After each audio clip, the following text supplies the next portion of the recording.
Hello दोस्तों, आज हम बात करने वाले हैं उत्तराखंड की बीडीओ बीपीडीओ चकबंदी 854 पदों की भर्ती को लेकर। जैसे कि आयोग ने यहाँ पर जो है तीनों शिफ्टों में जो है पेपर कराने के बाद ये संपन्न करा दिया है पेपर, जो कि काफ़ी लंबे समय के बाद यहाँ पर पेपर हो चुका है। और कल एक शिफ्ट में पेपर हुआ था और आज जो है 2 शिफ्ट चलाए गए थे, पहला शिफ्ट और दूसरा शिफ्ट।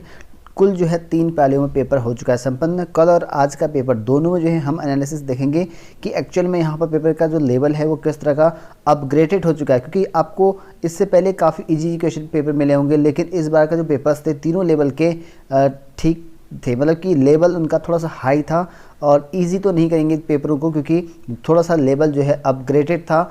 हर एक पेपर में हमने देखा, जो आप लोगों को मैंने पेपर दिखाया होगा, हर एक पेपर में आप लोगों ने देखा होगा कुछ ना कुछ यहाँ पर अपग्रेडेड था, लेकिन उन पेपरों में कुछ सिमिलरिटीज़ थी। और आयोग के इन पेपरों में एक बड़ी मिस्टेक मुझे देखने को मिली, स्पेशली आप लोगों को भी देखने को मिला होगा, तो उसके बारे में हम बात करेंगे। क्योंकि आयोग ने यहाँ पर जिस हिसाब से सिलेबस दिया है उसके अकॉर्डिंग अगर बात करें तो प्रश्नों की जो यहाँ पर पूछने और यहाँ पर जो प्रश्नों के नंबर्स हैं उसको लेकर हम बात करेंगे। मिस्टेक मुझे लगी इसमें आयोग का। बाकी जो पेपर का लेवल था वो हाई लेवल का ही था, और जो कि अपग्रेडेड था, क्योंकि इससे पहले ऐसे पेपर नहीं बनते थे, लेकिन अब चेंज हो चुका है पैटर्न आयोग का। तो आगामी जो आपके पुलिस है, पटवारी है, आपका बंदी रक्षक है और फॉरेस्ट गार्ड है, जो भी तैयारी कर रहे हैं उनके लिए भी काफ़ी महत्वपूर्ण वीडियो होने वाली है। तो वीडियो को जो है शेयर जरूर कर देना अपने दोस्तों के साथ, ताकि उनको भी पता चल सके कि एनालिसिस क्या यहाँ पर कंक्लूजन आज का पेपर का निकला है, दोनों पेपर का, शिफ्ट का, कल का भी और आज का भी। और किस शिफ्ट का पेपर सबसे कठिन था, ये आपका हो सकता है कि अलग अलग आपको मानने को मिल सकता है। कोई बोलेगा बस कि आज का था, कोई फर्स्ट बोलेगा, कोई कल का बोलेगा, क्योंकि कल के अकॉर्डिंग जो है कल का ही जो है था। लेकिन अगर कल का और आज का कंपेयर करोगे तो आज के दोनों पेपर काफ़ी हार्ड थे कल के अकॉर्डिंग, ठीक है।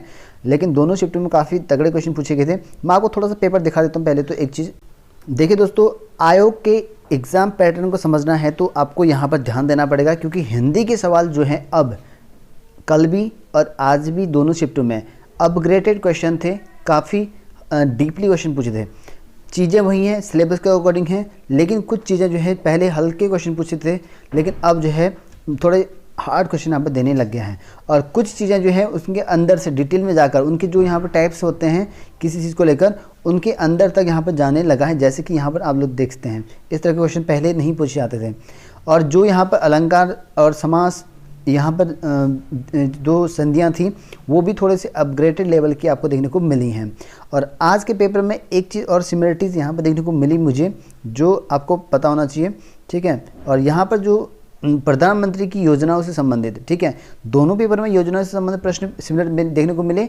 और ये प्रश्न जो मिले करंट के क्वेश्चन तो बोलेंगे इनको, लेकिन ये करंट काफ़ी पुराना था, यानी कि 2018 तक के करंट क्वेश्चन पूछे थे, ठीक है। जबकि 19-20 के पूछ लेता, लेकिन काफ़ी पुराना पैटर्न लेके, मतलब कि जो क्वेश्चन करंट अफेयर के थे वो काफ़ी पुराने पूछे थे। ये मतलब कि बहुत पीछे का करंट अफेयर पूछा था। ये थोड़ा सा देखने वाली बात है, क्योंकि हर आदमी क्या करता है, पेपर को करंट अफेयर 2020-21 का ही पढ़ता रहता है, क्योंकि अभी जो करंट में चल रहा है वो पढ़ता रहे। लेकिन पीछे की जितनी भी यहाँ पर योजनाएं थी प्रधानमंत्री से रिलेटेड, वो क्वेश्चन पूछे थे। दूसरा था पर्वतों की चोटियों से रिलेटेड, ये क्वेश्चन भी यहाँ पर फर्स्ट शिफ्ट में भी और सेकंड शिफ्ट में भी ये सिमिलरिटी देखने को मिली पेपर का। जो यहाँ पर इनके हाइट हैं, यहाँ पर पूछा गया था, वहाँ हाइटों का क्रम पूछा गया था, ठीक, यहाँ हाइट की ऊंचाई पूछी गई थी, इसको लेकर पूछा गया था। नदियों से संबंधित प्रश्न पूछे गए थे, कौन सी नदी कहाँ पर मिलती है। पहले सिंपल सी बात करता है कि नदियाँ कहाँ से निकलती हैं, लेकिन अब ये पूछ रहा है कि पेपर का जो ढंग है पेपर का वो थोड़ा सा बदल गया है। पेपर अब क्वेश्चन बोल रहा है कि कौन सी नदी कहाँ पर जाके मिलती है, कौन किसकी सहायक नदी है नहीं है, ये क्वेश्चन पूछने लग गया है। और आयोग इन स्थापना, ये इस तरह के क्वेश्चन भी आज यहाँ पर देखने को मिले। संगठन हो गए, आयोग हो गए, इनकी जो स्थापना है वो देखने को मिले थे।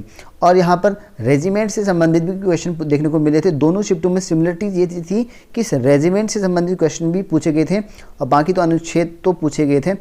और एक चीज़ और सिमिलर लगी इन पेपरों में, जो कि काफ़ी बुरा लगा, क्योंकि यहाँ पर जो है इस तरह का आयोग ने नहीं करना चाहिए था, लेकिन इस पेपर में आपको देखने को मिला, ठीक है।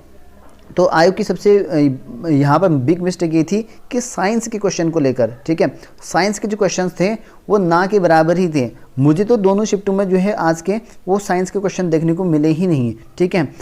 होंगे तो एक आध ही होंगे मोस्टली, नहीं तो एक आध क्वेश्चन भी साइंस का नहीं था, जबकि सिलेबस में साइंस भी दिया गया है।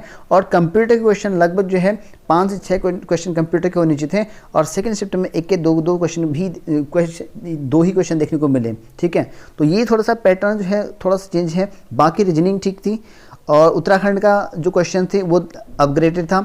और मेरे हिसाब से कई लोग कह रहे थे कि फर्स्ट वाला कठिन था, लेकिन सेकंड वाला मेरे हिसाब से जो उत्तराखंड लेवल के क्वेश्चंस थे वो काफ़ी कठिन थे। ठीक है, क्योंकि उनमें थोड़ा अपग्रेडेड पूछा था, बाकी में भी कठिन नहीं था, लेकिन उसमें सबसे ज़्यादा हार्ड देखने को मिला। ठीक है, जैसे प्रधानमंत्री से संबंधित ये देखो ये क्वेश्चन, तो काफ़ी मतलब कि ये सिमिलरिटीज़ बहुत कुछ मिला। आगामी जो क्वेश्चन होंगे आपके, मान लो कोई एग्ज़ाम आता है तो वो आपको देखने को मिलेंगे। यहाँ पर बुग्याल पूछा गया, लेकिन वहाँ बुग्याल नहीं था। ये फर्स्ट पेपर है आपका, फर्स्ट शिफ्ट का पेपर है आज का। और ये सहायक नदियाँ वाला, वहाँ पर भी सहायक नदी के संबंध में एक क्वेश्चन पूछा गया था सेकंड शिफ्ट में भी। बाकी रीजनिंग का भी पैटर्न सेम है, सिमिलरिटीज़ हैं। तो मतलब कि कहीं ना कहीं आपको अगर इन पेपर को ढंग से देखोगे तो आप आगे की तैयारी अच्छे से कर सकते हो, क्योंकि पैटर्न जो है सेम चल रहा है। पहले का पैटर्न छोड़ दीजिए, नया पैटर्न पकड़ लिया है आयोग ने, तो इस पैटर्न के आधार पर आप आगे की तैयारी कर सकते हो। अब बात करते हैं कि यहाँ पर इसका शिफ्ट का मैंने बता दिया है कि मेरे हिसाब से यहाँ पर जो है सेकंड शिफ्ट आज का जो है काफ़ी कठिन लगा, जिसमें हिंदी के क्वेश्चन भी काफ़ी टफ थे। फर्स्ट वाले में भी टफ ही थे, लेकिन अपग्रेडेड क्वेश्चन उत्तराखंड के जो बहुत टफ थे वो सेकंड शिफ्ट में देखने को मिले। कल का भी टफ ही था, ऐसा नहीं कि कल का ईजी था। तो कुल मिला के एक शिफ्ट जो मुझे लगा, थर्ड शिफ्ट काफ़ी हार्ड लगा।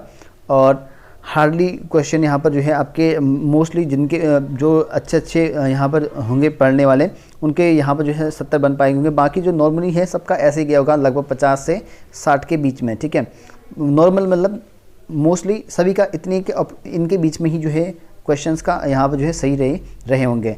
और यहाँ पर मिस्टेक मैंने बता दी कि साइंस के क्वेश्चन, देखिए आयोग को साइंस के क्वेश्चन भी पूछने चाहिए थे, लेकिन ये देखने को नहीं मिला। कल भी नहीं मिला था, और आज तो बिल्कुल देखने को मिले नहीं। सेकंड शिफ्ट में तो बिल्कुल था ही नहीं, फर्स्ट शिफ्ट में भी एक आध क्वेश्चन हो सकते हैं, नहीं तो मैंने देखा ही नहीं। ठीक है, आप एक बार चेक कर लीजिएगा, पेपर मैंने आपको दिया हुआ है। बाकी कई लोग पूछ रहे हैं कि ऑफिशियल आंसर की वजह से 3 दिन में आ जाता है। पहले होता था कि आयोग जो है ऑफलाइन परीक्षा कराता था, शाम तक जो है अपडेट कर देता था, लेकिन अब यहाँ पर 3 से लेके 5 दिन, मतलब 3 से लेके 5 दिन के बीच में कभी भी ऑफिशियल आंसर की आपकी आ सकती है।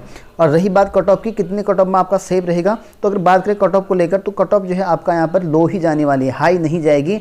और यहाँ पर आपका जब यहाँ पर जो है नॉमिनेशन होगा, नॉमिनेशन होने के बाद भी आपका जो है पेपर का जो लेवल है वो लो ही जाएगा, क्योंकि पेपर का जो लेवल था तीनों ही कठिन थे। ठीक है, कठिन पेपर तीनों ही कठिन थे। क्वेश्चन हिंदी के बहुत ज़्यादा का, सबसे ज़्यादा कठिन तो हिंदी क्वेश्चन बना दें इस बार के। ठीक है, कल तब भी ठीक था, लेकिन आज के दोनों हिंदी में काफ़ी तगड़ी क्वेश्चन डाल दें। लेकिन अगर सबसे बात करें तो मेरे हिसाब से अगर बात करें तो सेकंड शिफ्ट का आज का जो है थोड़ा ज़्यादा टफ लगा मुझे। बाकी जो अपने अकॉर्डिंग कई लोग बोलेंगे कल का, कोई लोग बोलेंगे आज फर्स्ट शिफ्ट है, तो कोई लोग बहुत सारे लोग जो है जिनसे पूछा गया था वो सभी लोग कह रहे थे कि फर्स्ट शिफ्ट काफ़ी हार्ड था, बोल रहे थे। ठीक है, तो ये आयोग की थोड़ी सी मिस्टेक ही, साइंस के क्वेश्चन नहीं पूछे इन्होंने। बाकी तो लेवल ठीक था, क्योंकि पेपर का जो लेवल है इसी तरह का होना चाहिए, क्योंकि पेपर कठिन बनना ही चाहिए, क्योंकि इजी क्वेश्चन में जो है स्कोरिंग ज़्यादा हो जाता है। तो ऐसे में जो है यहाँ पर क्या होता है कि कट ऑफ जो है हाई चली जाती है उत्तराखंड में। अब देखने की बात है, इस बार तो हाई जाएगी नहीं मेरे ख्याल से, क्योंकि कम कट ऑफ जाएगी। और एनालिसिस के हिसाब से अगर देखा जाए पेपर का, तो ये लगभग जो है आपके जिनके 50 से प्लस आ रहे हैं उनका यहाँ पर आ सकता है, क्योंकि हो सकता है कि एक आध नंबर आपका बढ़ के आए, क्योंकि आपको पता है कि यहाँ पर जो है नॉमिनेशन होगा, नॉमिनेशन में आपका जो आंसर की में निकलता है उतना नहीं निकलता है, बल्कि 1-2 नंबर बढ़ के ही निकल जाते हैं। कभी कभी ऐसा होता है कि घट भी जाता है। ठीक है, वो डिपेंड करता है कि पेपर किस लेवल का था, क्योंकि वो आयोग डिपेंड करेगा कि आयोग पर डिपेंड करता है कि वो पेपर का जो रेशियो निकलेगा उनका। ठीक है, कौन सा पेपर हार्ड था, कौन सा पेपर इजी था करके। और मुझे लगता है कि तीसरी पाली में पेपर कठिन आया हुआ था। ठीक है, बाकी कल वाला अगर इनके कंपैरिजन में देखा जाए, कल वाला सबसे इजी मान सकते हैं हम तीनों के कंपैरिजन में। ठीक है, क्योंकि कल हार्ड तो था ही, लेकिन इनके मुकाबले थोड़ा उनका लो लेवल था। ठीक है, ये कहने का मतलब।